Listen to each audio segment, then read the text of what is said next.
Liberation army ने बिना नाम लिए भारत से मांगी है हेल्प। अपनी एक प्रेस रिलीज निकाली और उसमें यह बोला कि हमारा ऑपरेशन था 2 दिन लंबा और इस ऑपरेशन में 385 385 फ्रीडम फाइटर्स इन्वॉल्व थे, जिसमें 12 फिदाइन भी थे, मजीद ब्रिगेड के, फतह स्क्वाड के भी लोग थे, साथ में स्पेशल टैक्टिक ऑपरेशन स्क्वाड और इंटेलिजेंस विंग के हैं। ये उनकी प्रेस रिलीज में लिखा है। मैं ऐसा कोई दावा नहीं कर रहा हूं। हाँ, ये उन्होंने एक दावा और किया, उन्होंने किया ये दाराए गोलान जो अभी ऑपरेशन कल खत्म।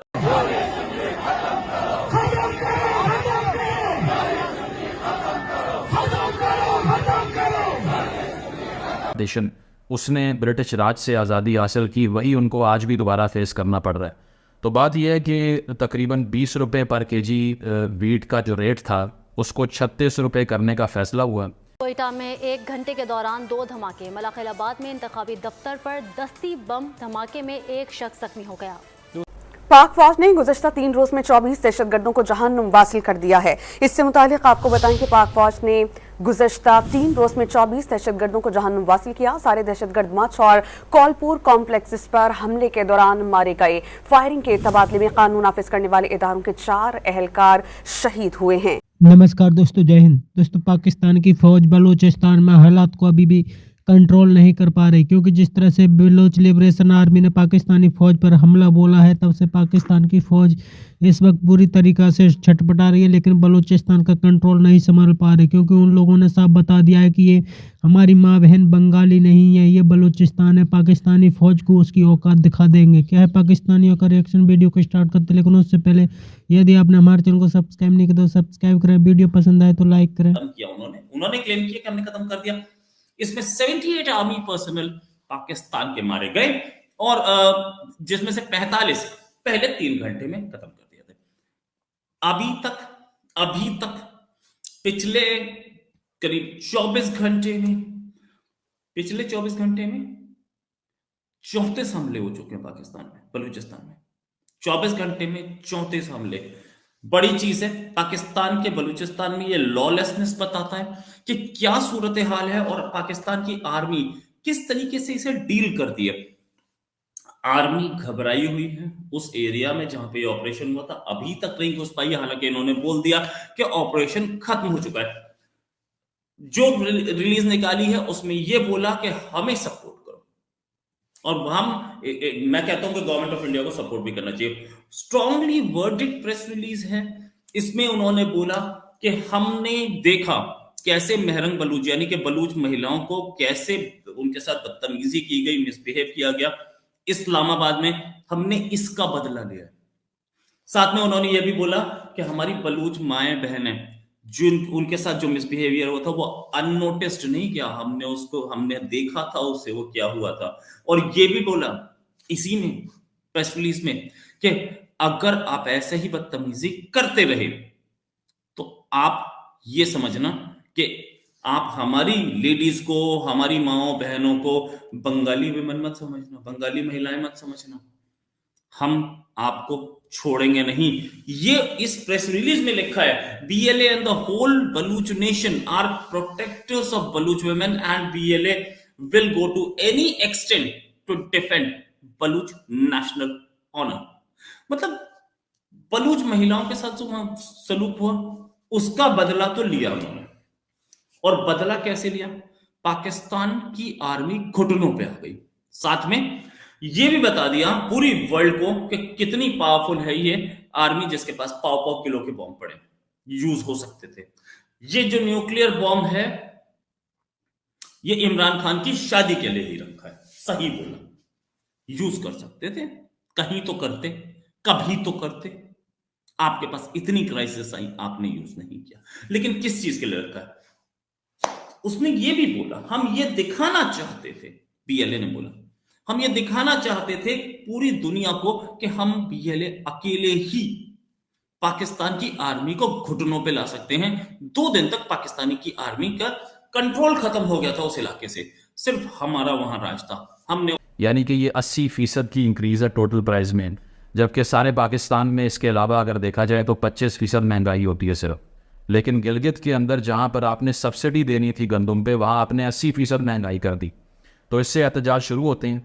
ये वही वीट सब्सिडी है जो जुल्फ़िकार अली भुट्टो साहब ने 70s में दी थी। उसकी वजह यह है कि वहाँ पर ना कोई लोकल इंडिजिनस इंडस्ट्री थी, ना वहाँ पर NFC अवार्ड के फंड्स जा रहे थे, साथ साथ वहाँ पर एग्रीकल्चरल लैंड्स के ऊपर इन्हिसार था सर्वाइवल का। सिर्फ हर आदमी का इन्हिसार वहाँ पे खेती बाड़ी करके गंदम पर ही है और इस तरह की चीज़ों पर है जो कि एग्रीकल्चरल प्रोडक्ट्स में आती हैं।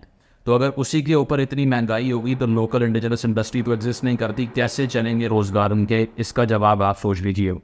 अगर देखा जाए तो जो फाइनेंस का एक्ट आया था 2023 के अंदर, उसको रिपील करने की बात की जाती है कि यहाँ पर आप टैक्सेशन कैसे कर सकते हैं। उसकी वजह क्या है? उसकी वजह यह है कि डिस्प्यूटेड टेरिटरी है, ये हम भी कहते हैं। जब भी हमने उनको कोई हक ना देना हो तो हमारे पास सिर्फ एक बहाना होता है कि ये तो डिस्प्यूटेड एरिया है, ये तो पाकिस्तान का हिस्सा नहीं है। यहाँ पर तो अभी भी हम कॉन्स्टिट्यूशनली इसको प्रोविंस रिकगनाइज़ नहीं करते।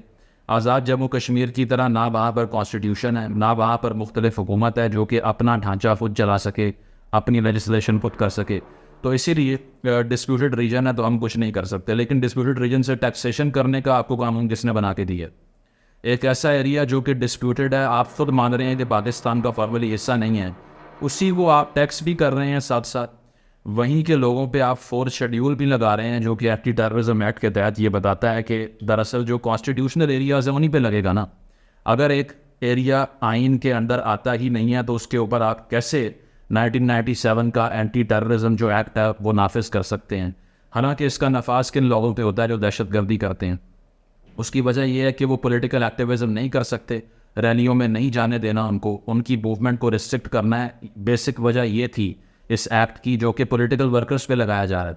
जिन पे लगना चाहिए उन पे लगता नहीं है, और लगना किन पे चाहिए ये आपको अच्छी तरह मालूम है। उसकी वजह यह है कि अभी रिसेंटली दहशतगर्दी के वाक़यात ही सामने आया है। 14 अफराद जिनको गोलियां मार के हलाक किया गया रिसेंटली, अभी दिसंबर 2023 की बात कर रहा हूँ, जो कि बस पे अटैक हुआ था द्यामर में। कहाँ गए वो दहशतगर्द? एक भी पकड़ा गया आज तक? आप बता दें अगर पकड़ा गया तो। बल्कि मुज़ाकरात किए उनसे जो कि अनकॉन्स्टिट्यूशनल। तो उनके ऊपर 4th शेड्यूल नहीं लगेगा, लेकिन जो गंदम सस्ती करने की बात करेगा उस पर लगेगा। अभी तक की जो रिपोर्ट सामने आ रही हैं तकरीबन 30 से 40 लोगों पे लगा चुके हैं आप, और इससे मज़ीद जो है वो एरियनेशन पड़ती है। इसके साथ साथ जो आप अपने कॉन्स्टिट्यूशन की अगर बात करें तो आर्टिकल 15 है, 16 है, 17 है, 19 है, आप पढ़ लीजिए क्या कहता है। इन सब की इन्फ्रिंजमेंट है अगर आप किसी पे 4th शेड्यूल लगाते हैं, लेकिन वहाँ पे अब भी लगाया जा रहा है। तो आर्टिकल 257 फॉर्मली कॉन्स्टिट्यूशन का ये कहता है कि GB के ऊपर एप्लीकेशन नहीं होती कॉन्स्टिट्यूशन की और आइन की, लेकिन जब हमने टैक्सेशन करनी हो तो फिर अचानक से गिलगित बल्तिस्तान जादुई तरीके से पाकिस्तान का हिस्सा भी बन जाता है। जब राइट्स देने हो तो फिर हिस्सा नहीं बनता। तो ये दोहरा मेयार जो है इसका कोई जवाब देने को तैयार नहीं है। इसके साथ साथ अगर देखा जाए तो जो सब्सिडी एग्री की गई थी, बेसिकली तो जो यूनाइटेड नेशंस का जो कमीशन है for India and Pakistan, UNCIP की बात कर रहा हूँ, वो ये कहता है कि आपने 37 आइटम्स के ऊपर सब्सिडी देनी है डिस्प्यूटेड टेरिटरी में। कैंप के अंदर दाखिल होके मोर्चे भी संभाले हुए हैं। मजीद ब्रिगेड के फिदाइन ने अपनी आखिरी गोली और आखिरी सांस तक दुश्मन से लड़ने के लिए तैयार हैं। अब तक की इंफॉर्मेशन के मुताबिक मच शहर में 45 और पीर गैब में 10 फौजी मारे जा चुके हैं, यानी टोटल 55, जबकि और मौतें हो रही हैं और फौजी मर रहे हैं। बोलान में अब तक बलूचिस्तान के 4 सरमचारों शहीद हो चुके हैं। चारों मजीद ब्रिगेड के फिदाइन थे।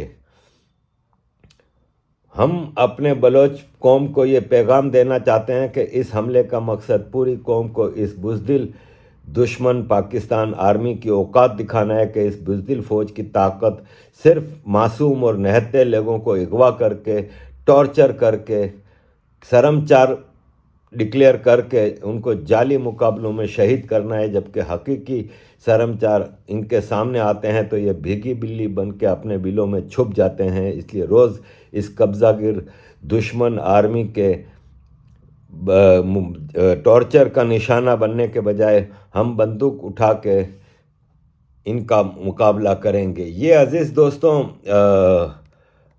बलोच शर्मचारों की, बलोच लिबरेशन आर्मी की तरफ से ये न्यूज़ थी प्रेस रिलीज़ थी जो मैंने आपके सामने रखी, और ये सिचुएशन मुसलसल चल रही है, ग्राउंड पे भी इसकी मुसलसल वो हो रही है जैसे कि आप देख रहे हैं। तो दोस्तों पाकिस्तान इस वक्त हर तरफ से घिर चुका है। एक तरफ बलूचिस्तान में हालत ख़राब है तो दूसरी तरफ गिलगिट बाल्टिस्तान में भी इस वक्त काफ़ी जब बड़ी तादाद में प्रोटेस्ट चल रहे हैं, क्योंकि उन लोगों को ना तो बिजली मिल पा रही है और ना ही पानी मिल पा रही है। दूसरी तरफ बलूचिस्तान लिबरेशन आर्मी ने जिस तरह से पाकिस्तानी फ़ौज पर हमला शुरू किया है, तब से पाकिस्तान की फ़ौज 3 से 4 दिन हो गए, लेकिन बलूचिस्तान का कोई भी कंट्रोल अभी तक नहीं संभाल पाई है। पाकिस्तानी मीडिया बेफजूल की खबरें दिखा रहा है कि हमने पाकिस्तानी फ़ौज ने ऑपरेशन साफ कर दिया और बलूचिस्तान पर कंट्रोल संभाल लिया, लेकिन अभी तक ऐसा नहीं हुआ है, क्योंकि पाकिस्तानी मीडिया ने यह भी नहीं दिखाया कि पाकिस्तान के कितने फौजी मारे गए हैं। पाकिस्तान के अब तक 150 के करीब फौजी मारे जा चुके हैं। पाकिस्तान अभी भी बलूचिस्तान से